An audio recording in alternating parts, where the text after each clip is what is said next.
Self-managed super allows, obviously most of our clients want to get into self-managed super fund because it provides you so much flexibility.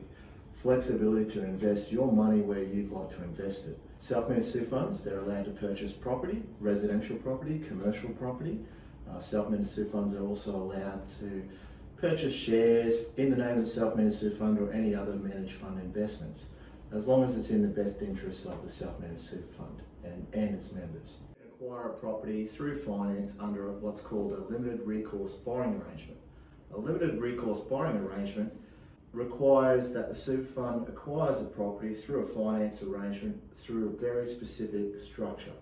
Now that structure involves an establishment of a super fund along with a corporate trustee, and on top of that is the establishment of a custodian bear trust along with a corporate trustee.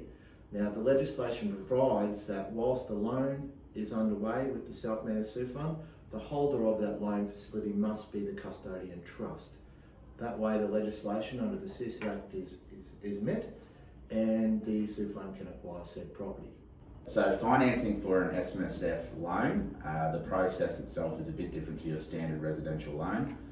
Following on from what Chris said, the process more or less is we get the entities set up.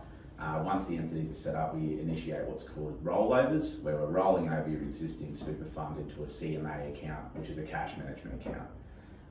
Those funds are vital to be rolled over because that's obviously what we're using for the deposit and costs of the new purchase for either residential or commercial property. So following on again from what Chris said, there is an LRBA. Now that arrangement comes into play on the finance side because it limits our options for lenders.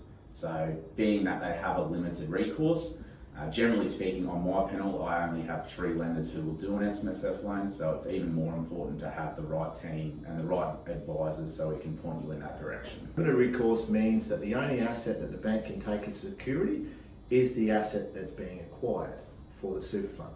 That means, in very simplistic terms, none of the other assets of the super fund can be claimed by the financer, nor can any of the personal assets of the members. So one of the other big advantages of an SMSF property and getting financed through a super fund, which isn't spoken about enough, is that it doesn't affect your outsider super position. So in general terms, we refer to insider super meaning a purchase and finance through a super environment, and an outsider super position is where you're purchasing in your own name. So an SMSF purchase can be done, and that will not impact your ability to purchase investment properties in your own name, which is a nice way to boost your portfolio if you're heading to retirement.